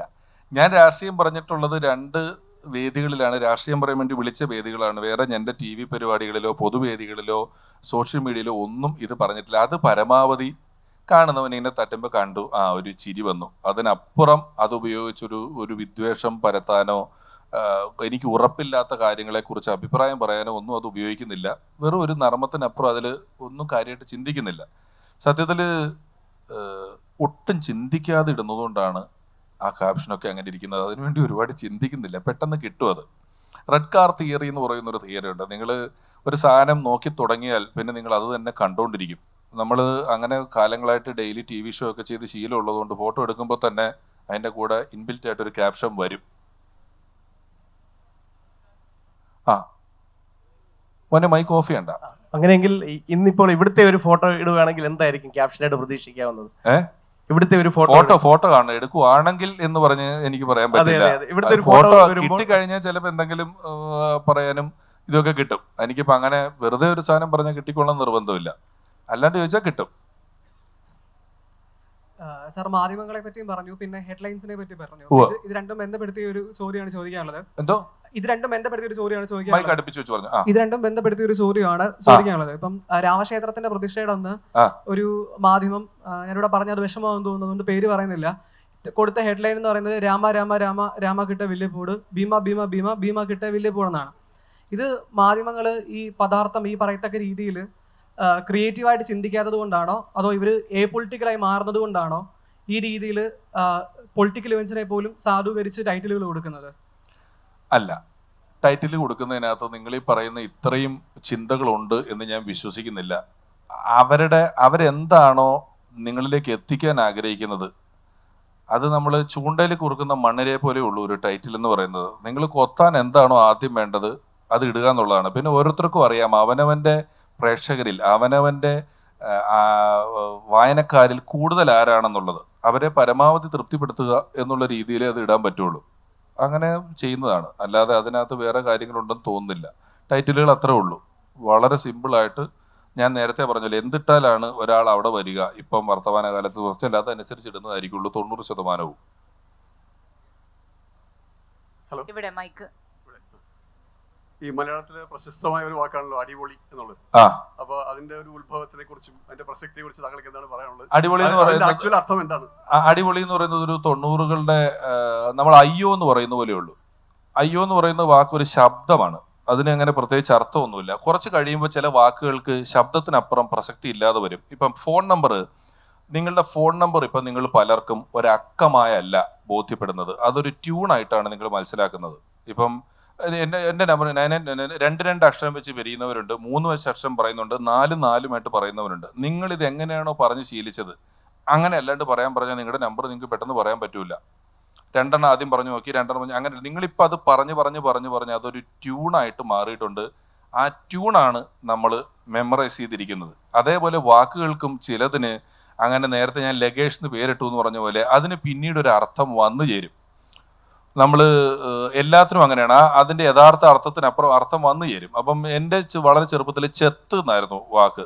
അല്ല ചെത്ത് പരിപാടിയായിരുന്നു, ചെത്ത് സൂപ്പറായിരുന്നു എന്നൊക്കെ പറഞ്ഞ ഒരു പോയിന്റിൽ ഒരു 90കളുടെ പകുതിക്കൊക്കെ ആണെന്ന് തോന്നുന്നു. ഞാനൊക്കെ കോളേജിലെത്തുന്നതിന് മുമ്പ് ഈ അടിപൊളി എന്ന് പറയുന്ന വാക്ക് വന്നു. അടിപൊളി എന്നുള്ളതിന് പിന്നീട് നമ്മൾ അടിക്കുക പൊളിക്കുക എന്നൊക്കെ പറയുന്ന വളരെ ഡിസ്ട്രക്റ്റീവായിട്ടുള്ള നാശം വിതയ്ക്കുന്ന വാക്കുകളാണെങ്കിലും പിന്നീട് അതിന് സന്തോഷിക്കുക എന്നുള്ളൊരു അർത്ഥം പൊതുസമൂഹത്തിൽ ഗംഭീരമാക്കുക എന്നുള്ളൊരു അർത്ഥം വന്നു. അപ്പം അർത്ഥത്തിനപ്പുറം വലിയ പ്രസക്തികൾ അതിനകത്ത് അക്ഷരങ്ങൾ എന്നുള്ളത് അല്ലാണ്ട് വേറൊന്നും ഇല്ല എന്നുള്ളതാണ് എനിക്ക് തോന്നുന്നത്. അക്ഷരങ്ങൾ കൂട്ടി വെച്ചൊരു വാക്കുണ്ടാക്കി അതിന് ഇപ്പോഴിതാണ് അർത്ഥമെങ്കിൽ അർത്ഥം ഒരു സാധനം, നമ്മൾ ബിരിയാണിക്ക് ബിരിയാണി എന്നുള്ള പേര് വന്നു എന്ന് പറയുന്ന പോലെ ഉള്ളൂ. ചിക്കനും അരിയും സാധനങ്ങളും ഒക്കെ കൂടെ ചേരുന്നൊരു സാധനം ബിരിയാണിയായി. അതിനിപ്പോൾ അതിൻ്റെ അർത്ഥം എന്താണെന്ന് ചോദിച്ചാൽ ആ സാധനമാണത്. അങ്ങനെ ചിന്തിക്കാനുള്ളതേ ഉള്ളൂ അടിപൊളിയെ സംബന്ധിച്ചിടത്തോളം. ആണിയില്ല, ബിരിയും ഇല്ല. മൈസൂർ പാക്ക് മൈസൂരില്ലല്ലോ. കിടു കിടു കിടു കിടു കിടു എല്ലാം കുറച്ചുകൂടി ഉണ്ട്. എളുപ്പല്ലേ കിടു എന്ന് പറയാൻ?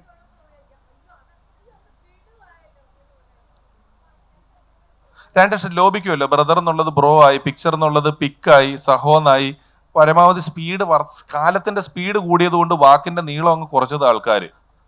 ആ ആ രണ്ട് ഇമ്പാക്റ്റ്. അത് മലയാളത്തിൽ ഒരു വാക്കുണ്ട്, പ്രയോഗത്തിനനുസരിച്ച് മാറിപ്പോ. ഇപ്പം എന്നാൽ എന്നുള്ള വാക്ക്, എന്നാൽ ഞാൻ പോട്ടെ എന്ന് പറയുന്നതും എന്നാൽ കഴിയും വിധം ഞാൻ സഹായിക്കാം എന്ന് പറയുന്നതും രണ്ടും ഒരേ എഴുത്താ. ഇന്നയുടെ ഉച്ചാരണം മാറിക്കഴിഞ്ഞാൽ എന്നാൽ ഞാൻ പോട്ടെയും എന്നാൽ കഴിയും വിധവും മാറിപ്പോവും. അത്രേ ഉള്ളൂ. ആ എന്നാൽ കഴിയും വിധം സഹായിക്കാം. എന്നാൽ എഴുത്തൊന്നാണ്, പ്രൊനൗൺസിയേഷനിൽ അർത്ഥം മാറുന്നു എന്നാണ് പറയുന്നത്. ഒരു ചോദ്യം സാർ പറയൂ. മലയാളികളുടെ ഒരു പദാർത്ഥമാണ് രമേശ് പിഷാരടി എന്ന് പറയുന്നതിൽ തെറ്റില്ല എന്ന് എനിക്ക് തോന്നുന്നു. ഒരു തെറ്റുമില്ല. കാരണമുണ്ട്.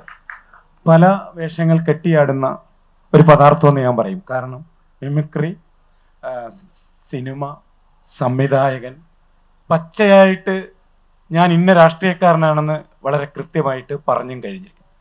എങ്ങനെ പരിക്കില്ലാതെ ഇവിടെ ഇരിക്കുന്നു?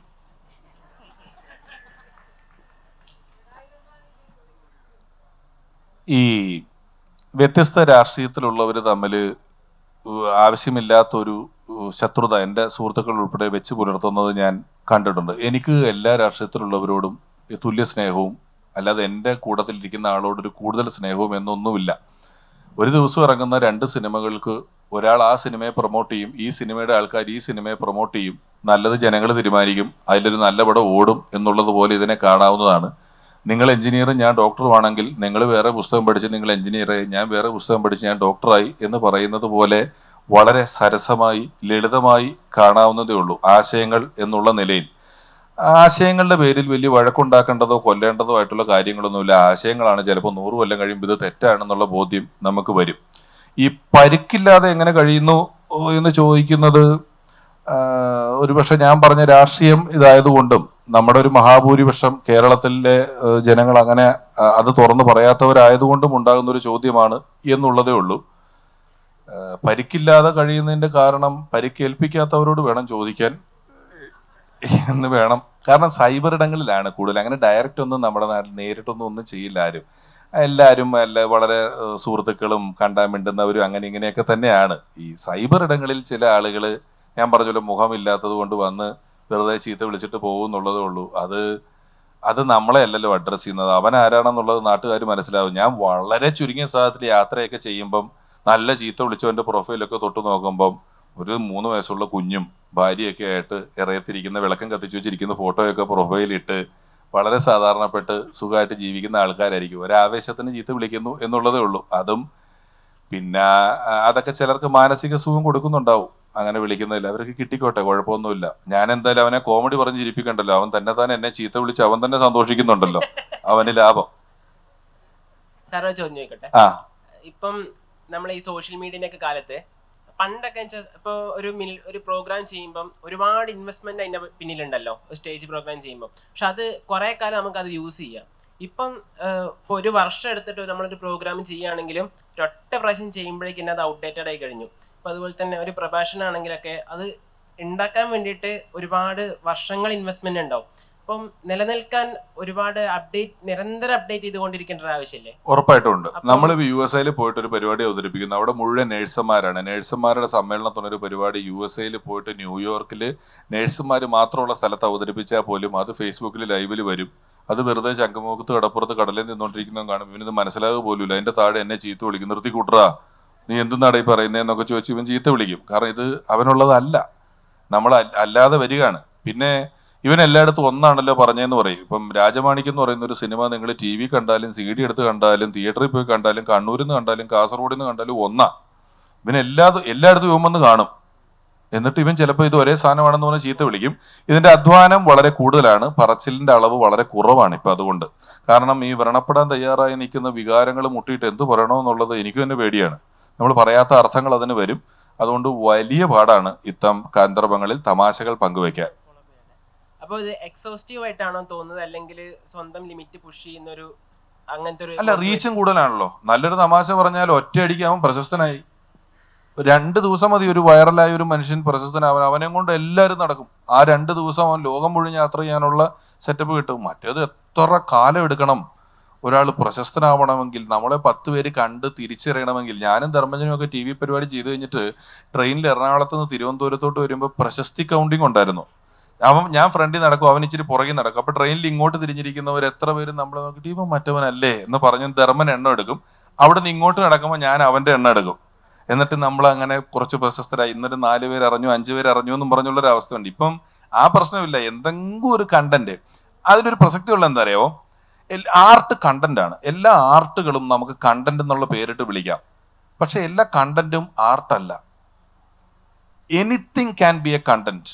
നേരെ ഈ റോട്ടിൽ ഇറങ്ങി കൈകുത്തി ഇടന്ന് മലകുത്തി മറിഞ്ഞ് ഷർട്ട് ഒരു 3 കറക്കം കറങ്ങി എറിഞ്ഞ് ഞാൻ വൈറലായാൽ ഞാൻ ജനകീയനായി, എന്നെ എല്ലാവരും അറിയും.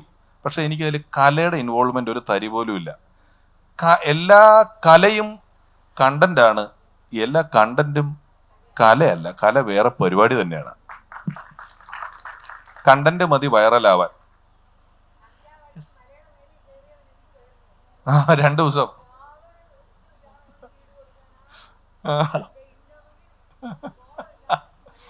ചേച്ചി നല്ല വാലിഡ് പോയിന്റ് ഒക്കെ ആയിട്ടാ പറയുന്നത്.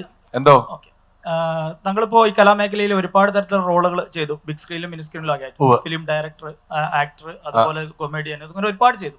ഇതിൽ തന്റെ ഒരു കോർ മേഖല, ഞാൻ ടെലിഫോൺ ബൂത്തിൽ ഇരുന്നിട്ടുണ്ട്, അതൊന്നും നിങ്ങൾ കണ്ടിട്ടില്ല. ഓക്കെ, അല്ല ഈ കണ്ടതിൽ ഇതില് എന്റെ ഒരു കോർ മേഖല, ഏറ്റവും പ്രധാനപ്പെട്ട ഒരു മേഖല ഇന്നതാണെന്ന് ഇതുവരെ തിരിച്ചറിഞ്ഞിട്ടുണ്ടോ? ഇനിയും പുതിയ തരത്തിലുള്ള റോളുകൾ പ്രതീക്ഷിക്കാൻ പറ്റുമോ? കോർ മേഖല ഇന്നതാണെന്ന് ഞാൻ തിരിച്ചറിഞ്ഞിട്ടില്ല. കല ചെയ്യുക എന്നുള്ളത്, ഈ ഒരുപാട് പേര് പറയുമോ എനിക്ക് ഭയങ്കര അഭിനയപ്രാന്ത എന്ന് പറയുമല്ലോ, അഭിനയിക്കണമെന്ന് ഭയങ്കര ആഗ്രഹമാണ് എന്ന് പറയുമ്പോൾ അവനോട് ശരി ഞങ്ങളൊരു തെരുവ് നാടകം കളിക്കുന്നുണ്ട്, വരും ഒരു കൊല്ലം അഭിനയിച്ചിട്ട് പോകുന്നു ചെയ്യുമ്പോൾ വരില്ല. അഭിനയപ്രാന്ത് എന്ന് യൂട്യൂബും വിളിക്കുന്നത് സിനിമയുടെ ഗ്ലിറ്റ്സ് ആൻഡ് ഗ്ലെയർ ആണ്. സിനിമയിൽ നിന്ന് കിട്ടുന്ന പണം, പ്രശസ്തി, സൗകര്യങ്ങളെയാണ് സ്നേഹിക്കുന്നത്. അഭിനയം എന്ന ആ പ്രോസസ്സിനെ അല്ല സ്നേഹിക്കുന്നത്, റിസൾട്ടിനെയാണ് സ്നേഹിക്കുന്നത്. അപ്പം എന്നെ സംബന്ധിച്ചിടത്തോളം കലയുടെ പ്രദേശങ്ങളിൽ എവിടെ എന്ത് പണിയെടുത്താലും എനിക്ക് ഒരുപോലെ തന്നെയാണ് തോന്നാറ്. അത് മിമിക്രി സ്റ്റേജ് ചെയ്താലും സിനിമ ഡയറക്റ്റ് ചെയ്താലും സിനിമ അഭിനയിക്കുമ്പോഴും ഒക്കെ ഒരേ അളവിലുള്ള സന്തോഷവും സംതൃപ്തിയുമാണ് കിട്ടുന്നതെന്നുള്ളത് കൊണ്ട് യാതൊരു പ്രശ്നവുമില്ല, എന്തും ചെയ്യും. ഓക്കെ, സമയമായെങ്കിൽ നമുക്ക് വേണമെങ്കിൽ പറഞ്ഞോ. മേമിനോടാണ് ചോദ്യം. വിജിത പറ. നമ്മള് കോവിഡ് ഒക്കെ ഉണ്ടായിരുന്ന കാലത്ത് ആണ് മലയാളികൾ കൂടുതൽ ഈ വെബ് സീരീസ് ഒക്കെ കാണാൻ തുടങ്ങിയത്. പീക്കി ബ്ലൈൻഡേഴ്സ്, മണി ഹേസ്റ്റ് പോലെയുള്ള വെബ് സീരീസുകൾ. ആ സമയത്ത് നമ്മൾ ചിന്തിച്ചിട്ടുണ്ടാവും എന്തുകൊണ്ട് മലയാളത്തിൽ ഇതുപോലത്തെ ഒരു സീരീസ് വരുന്നില്ല, ഹോട്ട്സ്റ്റാറിലും അതിലൊക്കെ. അങ്ങനെ ഒരു കാലത്ത് പേരിലൂർ പ്രീമിയർ ലീഗും അതേപോലെ തന്നെ മുമ്പ് കേരള ക്രൈം ഫയൽസും ഒക്കെ സീരീസ് ആയിട്ട് വന്നിട്ടുണ്ട്. അപ്പൊ ഈ ഒരു മലയാളത്തിലേക്ക് ഈ സീരീസ് വരുമ്പോൾ അതിൽ ഒരു പാർട്ടായതിൽ എന്താണ് തോന്നുന്നത്?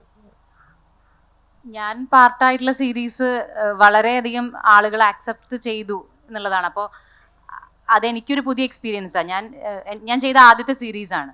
അപ്പോൾ അതുകൊണ്ട് ഇതിൻ്റെ എന്താണ് റിസൾട്ട് എന്നുള്ളത് എനിക്കും ഭയങ്കര ആകാംക്ഷയായിരുന്നു. അപ്പോൾ അത് നമ്മൾ ഓട്ടോമാറ്റിക്കലി രാത്രി 12 മണിക്ക് ഇത് റിലീസ് ആവുന്നത് കാത്തിരിക്കുന്നു, ഓരോരോ എപ്പിസോഡിൽ കാണുന്നു, എവിടെയാണ് ഞാൻ എന്നെ കാണുന്നത് എന്നുള്ളതൊക്കെ ഒരു ബിഗിനർ എന്നുള്ള നിലയ്ക്ക് തീർച്ചയായിട്ടും അതിൻ്റെ ഒരു എക്സൈറ്റ്മെൻറ്റ് ഉണ്ടാവുമല്ലോ. പിന്നെ ഓഫ് കോഴ്സ് പെട്ടെന്ന് തന്നെ ആളുകൾ അത് ആക്സെപ്റ്റ് ചെയ്യുന്നുണ്ട്. അപ്പോൾ എനിക്ക് തോന്നുന്നു ഈ OTT പ്ലാറ്റ്ഫോമുകളിൽ ഇതുപോലെ സീരീസ് വരുമ്പോൾ ആളുകൾക്ക് കുറച്ചും കൂടി സൗകര്യമാണ്. കാരണം അവരുടെ ഇഷ്ടത്തിന്, അവരുടെ സമയത്തിന്, ഇപ്പോൾ രാത്രി 12 മണിക്ക് ശേഷമാണ് ഒഴിവ് വെച്ചാൽ അവർക്ക് ഇരുന്ന് കാണാം. അവർക്ക് ഇഷ്ടപ്പെട്ട സീരീസ് ആണെങ്കിൽ കണ്ടിന്യൂസ് ആയിട്ട് ഇരുന്ന് കാണാം. OTTയുടെ ഫുൾ ഫോം അറിയോ? ഓക്കെ, പറഞ്ഞോ. അപ്പോൾ അങ്ങനെ കൂടുതൽ ഇപ്പോൾ മലയാളത്തിലേക്ക് ഇനിയിപ്പോൾ വരാനിരിക്കുന്ന ഒരു ഇഷ്ടം പോലെ സീരീസ് അണിയറയിൽ ഇങ്ങനെ ഒരുക്കിക്കൊണ്ടിരിക്കുകയാണ്. അപ്പോൾ തീർച്ചയായിട്ടും ഒരു തുടക്കം എന്നോണം മറ്റു പല ഭാഷകളിലും നന്നായിട്ട് വന്ന സംഭവം ഇനിയിപ്പോൾ നമ്മുടെ ഭാഷയിലും ഒരുപാട് വരാനിരിക്കുന്നുണ്ട്. നല്ലൊരു ആക്സെപ്റ്റൻസ് മലയാളികൾ ഓൾറെഡി കൊടുത്തു കഴിഞ്ഞു, ഡിസ്കസ് ചെയ്യുന്നുണ്ട്. പണ്ടെന്ന് പറഞ്ഞിട്ടുണ്ടെങ്കിൽ എനിക്ക് തോന്നുന്നു ഈ പറഞ്ഞ പോലെ സീരീസിൻ്റെ കാര്യം പറയുമ്പോൾ ഏറ്റവും ആദ്യം ഹിന്ദി സീരീസ്, ഇംഗ്ലീഷ് സീരീസിനെ കുറിച്ച് ഡിസ്കസ് ചെയ്യുമായിരുന്നെങ്കിൽ ഇപ്പോൾ മലയാളത്തിലെ സീരീസിനെ കുറിച്ചും പറഞ്ഞു തുടങ്ങിയിട്ടുണ്ട്. പേരിലൂർ പ്രീമിയർ ലീഗ് അങ്ങനെ വളരെയധികം ഡിസ്കസ് ചെയ്യപ്പെട്ട ഒരു സീരീസാണ്. അതിൻ്റെ ഒരു പാർട്ടായതിൽ വളരെ വളരെ സന്തോഷം. നല്ല സെറ്റായിരുന്നു, നല്ല ക്രൂ ആയിരുന്നു, ഒരു ഫാമിലി പോലെ വർക്ക് ചെയ്ത സാധനം. ഈ പരിപാടിയുമായി ബന്ധപ്പെട്ട് വിജിതയാണ് എന്നോട് ചോദ്യം ചോദിക്കുന്നതെന്ന് പറഞ്ഞിട്ട് ഞാൻ വിജിതയോട് വിജിതയെ നമ്മുടെയാണ് വിജിതയാണ് ഇരിക്കുന്നതെന്ന് പറഞ്ഞു. എന്താണ് നമ്മൾ ചോദിക്കുന്നത് ചോദിച്ചപ്പോൾ എന്നോട് ചോദിച്ചു, ചേട്ടൻ പീരല്ലു പ്രീമിയർ ലീഗ് കണ്ടോന്ന് ചോദിച്ചു എന്നോട്. അങ്ങനെ മാർക്കറ്റ് ചെയ്ത് ഞാനത് കണ്ടു, നന്നായിരുന്നു വിജിതയുടെ അഭിനയമൊക്കെ. താൻ പറഞ്ഞ ഒരു കാര്യം കൂടെ പറഞ്ഞ് ഞാൻ അവസാനിപ്പിക്കാം. ഈ സീരീസൊക്കെ കോവിഡ് വന്നപ്പോഴാണ് നമ്മൾ കണ്ടു തുടങ്ങിയെന്ന് പറഞ്ഞല്ലോ. ഞാനൊക്കെ അത്തരത്തിലൊരാൾ തന്നെ. എനിക്കിത് വലിയ കാര്യമായിട്ട് എനിക്ക് അങ്ങനെ ആഗോള സിനിമയെക്കുറിച്ചൊന്നും വലിയ അറിവുള്ള ഒരാളായിരുന്നില്ല, ഇപ്പോഴും അത്രക്കല്ല. ഇപ്പോൾ കുറച്ച് ഈ പറയുന്നു എന്നുള്ളതിനപ്പുറം എനിക്കറിയില്ല. അപ്പം നീരജ് മാധവ് എന്ന് പറയുന്ന നടൻ പോയിട്ട് ഒരു ഫാമിലി മാൻ എന്ന് പറഞ്ഞൊരു സീരീസിൽ അഭിനയിച്ചിട്ട് അതിൻ്റെ ലോഞ്ച്, അപ്പോൾ ഈ ചോദിക്കുന്നവനും അറിയില്ല എന്നുള്ളതിൻ്റെ ഒരു തെളിവാട്ടോ ഞാൻ പറയാൻ പോകുന്നത്. ഞാനോടത്ത് ഞാൻ മാത്രമാണ് കാണാത്തതെന്ന്. അപ്പോൾ അതിൻ്റെ ലോഞ്ച് വെച്ചിട്ട് എറണാകുളത്ത് ബോംബെയിലായിരുന്നു ഫംഗ്ഷൻ. എന്നെ വിളിച്ചു, ഞാൻ അവിടെ ഉണ്ടായിരുന്നുകൊണ്ട് വിളിച്ചു. ഞാൻ അതിന് പോയി. അപ്പോൾ എനിക്കിതിനെപ്പറ്റി ഒരു ധാരണയില്ലാത്ത സമയമാണ്. അപ്പോൾ പെട്ടെന്നൊരു ഹിന്ദി മാധ്യമ പ്രവർത്തക വന്നിട്ട് എന്നോട് ചോദിച്ചു, ഞാനിങ്ങനെ ഡയറക്ടറാണ് എന്നൊക്കെ പറയുമ്പോൾ അവരിങ്ങനെ മൈക്കോട്ട് നടന്നില്ല. എന്നോട് ചോദിച്ചു, സീരീസൊക്കെ കാണാറുണ്ടോ എന്ന് ചോദിച്ചു. ഹിന്ദിയിലാണ് കേട്ടോ. ഞാൻ കാണാറുണ്ട് എന്ന് പറഞ്ഞു. ഏറ്റവും ഇഷ്ടപ്പെട്ട സീരീസ് ഏതാണെന്ന് ഒറ്റ ചോദ്യം ചോദിച്ചു. ഞാൻ പെട്ടുപോയി, കാരണം ഇത് നമ്മൾ പ്രതീക്ഷിക്കുന്നില്ല. അപ്പോൾ എനിക്ക് മനസ്സിലായി എൻ്റെ അഭിമാനം ഇവിടെ തകരാൻ പോവുകയാണ്. കാരണം എനിക്കിത് അറിയില്ല. ഉടനെ ഞാൻ ഉടനെ വായിക്കുക സ്പോട്ട് ഞാൻ സീരീസൊക്കെ കാണാറുണ്ട്. ഏതാണ് ഏറ്റവും ഇഷ്ടമുള്ള series? End of the status എന്ന് പറഞ്ഞു. അങ്ങനെ ഒരു സീരീസ് ഇല്ല. എൻ്റെ സ്റ്റാറ്റസ് അവിടെ തീരുകയാണ് എന്നുള്ള അർത്ഥത്തിൽ ഞാൻ എൻഡ് ഓഫ് ദ സ്റ്റാറ്റസ് എന്ന് പറഞ്ഞപ്പോൾ ഈ പെണ്ണ് ഇങ്ങനെ അണിച്ചിട്ട് പോയി. ഇത്ര പുള്ളിക്കാരത്തേക്ക് അറിയാവുള്ളൂ, ഇങ്ങനൊരു സീരീസ് ഇല്ലെന്ന് പോലും അറിയത്തില്ല. അപ്പൊ എന്തെങ്കിലും പറഞ്ഞാൽ രക്ഷപ്പെടാവുന്നൊരു കാര്യം ഉണ്ടായിരുന്നുള്ളൂ. അപ്പൊ ഇപ്പൊ പക്ഷെ ആൾക്കാർ കാണുന്നുണ്ട്, അത്ര അകലമായിരുന്നു സീരീസുമായിട്ട്. അങ്ങനെ ഇനി ആ പുള്ളിക്കാരത്തി എൻഡ് ഓഫ് ദ സ്റ്റാറ്റസ് തപ്പി ഇപ്പോഴും ബോംബെയിൽ എവിടെയോ അലഞ്ഞു തിരിയുന്നു എന്നാണ് അറിയാൻ കഴിഞ്ഞത് കേട്ടോ. ഒരു കാര്യം കൂടി ഞാൻ ചോദിക്കട്ടെ. ഇത് പേഴ്സണലി എന്റെ ഒരു ഡൗട്ട്, എപ്പോഴും രമേശ് ചേട്ടന്റെ പ്രോഗ്രാംസ് കാണുമ്പോഴും ഇപ്പൊ തൊട്ടടുത്ത് ഇരുന്ന് ഇത്രയും വാക്കുകൾ മലയാളത്തിൽ ഇങ്ങനെ വെച്ചിട്ട് ഇങ്ങനെ പറഞ്ഞുകൊണ്ട് ചോദിക്കുക, നമുക്കൊക്കെ അങ്ങനെ ഒരു വാക്കുകൾ അല്ലെങ്കിൽ എന്തെങ്കിലും സാധനം ഇത്രയും ഓർത്തിരിക്കണമെങ്കിൽ എന്തെങ്കിലും ഒരു ടിപ്പ് പറയാനുണ്ടോ? അല്ലെങ്കിൽ എന്താണ് അതിന്റെ മന്ത്രം? അതിങ്ങനെ പറയാൻ ഞാൻ നേരത്തെ ട്യൂണായിട്ട് ഓർക്കുന്നു എന്ന് പറഞ്ഞില്ലേ, അക്ഷരങ്ങൾ എന്ന് പറഞ്ഞില്ല. നിങ്ങൾ ഇതിനെ ഓരോ വാക്കുകളായിട്ടൊക്കെ അടുക്കി ഇതാകുന്നതുകൊണ്ടാണ് ഇതിന്റെ വലിയ പ്രശ്നം. കുറച്ച് കഴിയുമ്പം വലിയ ഏരിയ ആണ് അത്. ഈ ന്യൂറോ പ്ലാസ്റ്റിസിറ്റി എന്ന് പറയുന്നത് നമ്മുടെ തലച്ചോറ് വർക്ക് ചെയ്യുന്ന. കുറച്ച് കഴിയുമ്പോൾ നമുക്ക് ഓട്ടോമാറ്റിക്കലി അത് ട്യൂണായിട്ട് നിങ്ങൾ എങ്ങനെയാണ് പാട്ടിൻ്റെ ലിറിക്സ് നിങ്ങൾ കാണാതെ പഠിച്ച് അറിയാണ്ട് നിങ്ങൾ പാടി പോകുന്നത് എങ്ങനെയാണ്, പല കാര്യങ്ങളും നമുക്ക് ബൈഹാർട്ടാക്കാൻ പറ്റും. പക്ഷെ ഇത് ഞാൻ പഠിച്ചത് എന്താണെന്ന് വെച്ചാൽ മിമിക്രിയിൽ അന്ന് സമയത്ത് മോഷണം വളരെ വ്യാപകമായിരുന്നു. നമ്മൾ കണ്ടുപിടിക്കുന്ന ഒരു തമാശയോ നമ്മൾ കണ്ടുപിടിക്കുന്ന ഒരു വിറ്റോ വേറെയുള്ള ട്രൂപ്പുകാർ തട്ടിക്കൊണ്ടുപോകും. ഇത് കാണുന്ന ഓർഡറിനാണ് ആൾക്കാർ ഇതിൻ്റെ അവകാശം ഫിക്സ് ചെയ്യുന്നത്. ഇപ്പം ഞാൻ എൻ്റെ ട്രൂപ്പിൽ 3 തമാശ പരിപാടികൾ മറ്റൊരു ട്രൂപ്പ് കട്ടെടുത്തിട്ട് ആ ട്രൂപ്പ് ഇന്നും ഞങ്ങൾ നാളെയുമാണ് അവതരിപ്പിക്കുന്നെങ്കിൽ നാളെ അവതരിപ്പിച്ച് ഞങ്ങളോട് നിങ്ങളുടെ മറ്റവരുടെ പരിപാടി നിങ്ങൾ കട്ടെടുത്തത് ഇന്നലെ ഇവർ അവതരിപ്പിച്ചതെന്ന് പറയുന്നത് കാണുന്ന ഓർഡറിനാണ് ഇവർ ആരാണിത് കണ്ടുപിടിച്ചതെന്ന് തീരുമാനിക്കുന്നത്. അങ്ങനെ പറയായിരുന്നു. അപ്പോൾ അന്ന് കാലത്ത് പെട്ടെന്ന് ആരും കട്ടുകൊണ്ട് പോകാത്ത ഒരു ഇനം ഉണ്ടാക്കുക എന്നുള്ള ഉദ്ദേശത്തോടു കൂടി പഠിച്ചതാണ് ഈ സംഭവം എന്ന് പറയുന്നത്. ഇപ്പം അങ്ങനെ വേദികൾ അവതരിപ്പിക്കാറില്ല. ഇതങ്ങനെ പെട്ടെന്ന് കട്ടുകൊണ്ട് പോയിട്ടില്ല ആരും. കുറേ നാളായിട്ട് കയ്യിൽ തന്നെ ഇരിപ്പുണ്ട്.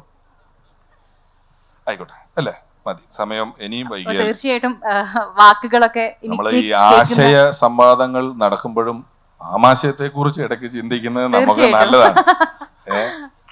അപ്പൊ വാക്കുകളൊക്കെ ഇനി നമ്മൾ കാണുന്നതും കേൾക്കുന്നതും നന്നായി എല്ലാവരും ശ്രദ്ധിക്കുമായിരിക്കും എന്ന് വിചാരിക്കുന്നു. താങ്ക് യു രമേശ് ചേട്ടാ. അതെ, അല്പസമയം കഴിഞ്ഞാൽ നമ്മുടെ സിദ്ദിഖ വരുന്നുണ്ട്, മമ്മൂക്ക വരുന്നുണ്ട്. വലിയ വലിയ കലാകാരന്മാരും ആളുകളും എല്ലാം ഈ വലിയ ആഘോഷത്തിന്റെ ഭാഗമാകുന്നു.